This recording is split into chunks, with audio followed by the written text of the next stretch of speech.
kwa perezida kuva icyo gihe na n'ubu nkaba nabasabaga ko rimwe mwanyemura ikibazo kuko n'ubu ikibazo ubu tugiye mu weekend ariko mu cyumweru gitaha era kuwa mbere mu minsi 3 kizabe cyakemutse. Reka nongere mbasuhuze ari nako mbaha ikaze mwe mudahema kubana natwe hano kuri chaîne ya Icyizere Family TV mu makuru n'ibiganiro tugenda tugarukaho umunsi ku munsi. Nshuti zacu aho mugiye muhererera mu mpande zigiye zitandukanye mwese mbahaye ikaze. Niba aribwo mukigera hano kuri chaîne ya Icyizere Family TV icyo bibasaba kugira ngo mujye mubonera amakuru yacu ku gihe kandi mudushyigikira nuko murebaho munsi ya video ugakanda subscribe ni segonda rimwe ryonyine bigusaba kugira ngo winjire mu muryango wa Icyizere Family TV, urubuga rugenda rubagezaho amakuru agiye atandukanye. Ngewe ndi inshuti Isaac mugenda mubana umunsi ku munsi.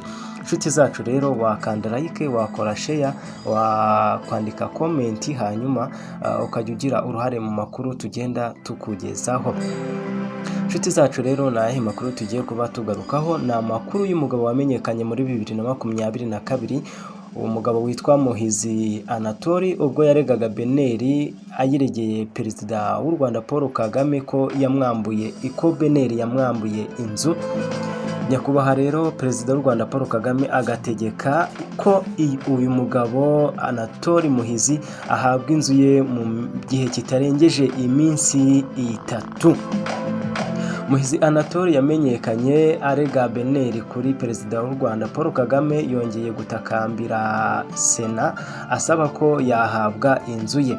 Uyu mugabo rero Anatori Muhizi yandikiye Sena ku nshuro ya kabiri asaba ko yahabwa inzu ye.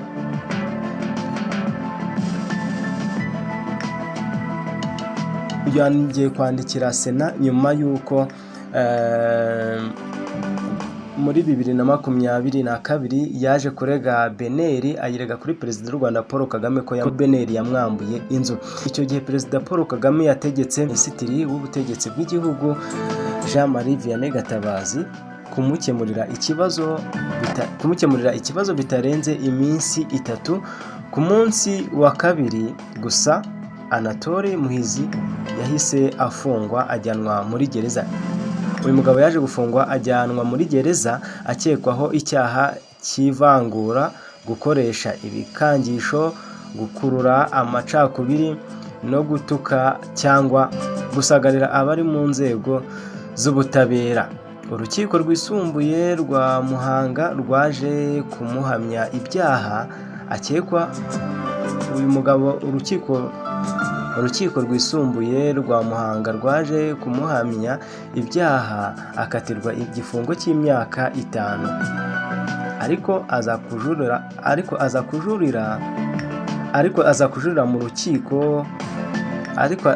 aza kujurira mu rukiko rukuru urugereko rwa Nyanza agirwa umwere arafungurwa.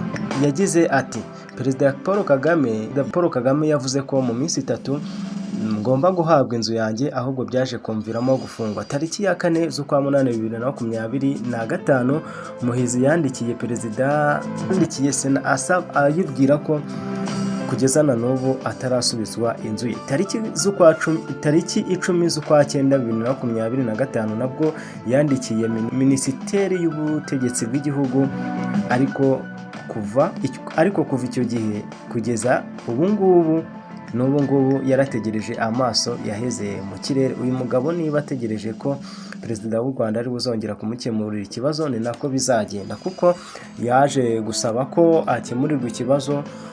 Perezida w'u Rwanda ategeka iminsi 3. Iyo minsi 3 uyu mugabo byaje kumuviramo gufungwa. Gusa biba bigaragara ko ibibazo bigenda bikorerwa abaturage n'abayobozi bagiye batandukanye biba bigaragaza ko umukuru w'igihugu ibi bintu aba atabizi, kuko ikibazo niba umukuru w'igihugu avuze ati gikemuka mu minsi 3 undi kikamuviramo gufungwa n'ibindi bibazo. Reka twumve rero icyo gihe muri 2022 uko byaje kugenda abaza iki kibazo nuko cyaje guhabwa umurongo.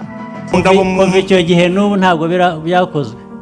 mu mpanya ko perezida barushwa imbaraga na Beneri baragenda ahubwo bakambwira ngo ninjye gusenga ukagira ngo umuntu udasenga akwiye gutwarwa ibye. uko bwira rinde Abayobozi bose bo mwe nayo yumva ibibazo byanjye kumva ndarengana akambwira ati genda ujye wiragiza Imana. Itonde vuga buhoro. Abayobozi warebye ninde nande Nyakubahwa Perezida wa Repubulika, abayobozi b'akarere ka Kamonyi bose barabizi. Urwego rw'umuvunyi rwasuye ku aho inziri ku Ruyenzi rumbwira ko iminsi 3 ibinyanditseho ikibazo cyanjye n'abadepite bashyizeho komisiyo irambwira ngo iminsi ngaye kiraba gikemutse. Nta muntu n'umwe utakizi ari uwo Dr. Alivera mwagishinze nawe yarambwiye ati iminsi 3 birakemuka, nawe bukeye arambwira ati nukwiyambaza Imana. Nyakubahwa Perezida wa Repubulika, mbaye ntasenga bwo natwarwa ibyanjye. N'urwego rw'umuvunyi rurakizi. Nyakubahwa Perezida wa Repubulika, bo baraje babaza abayobozi b'akarere ka Kamonyi, abayobozi barababwira bati natwe byaratuyobeye, umuturage wacu yararenganye. Icyo gihe bari basuye akarere. Urwego rw'umuvunyi barangije barambwira bati iminsi 3 uzabonye babonye ibyangombwa by'inzu yawe. Hari umuntu w'urwego rw'umuvunyi uri hano. Iki kibazo ubu tugiye mu weekend, ariko mu cyumweru gitaha yara kuwa mbere mu minsi 3 kizabe cyakemutse.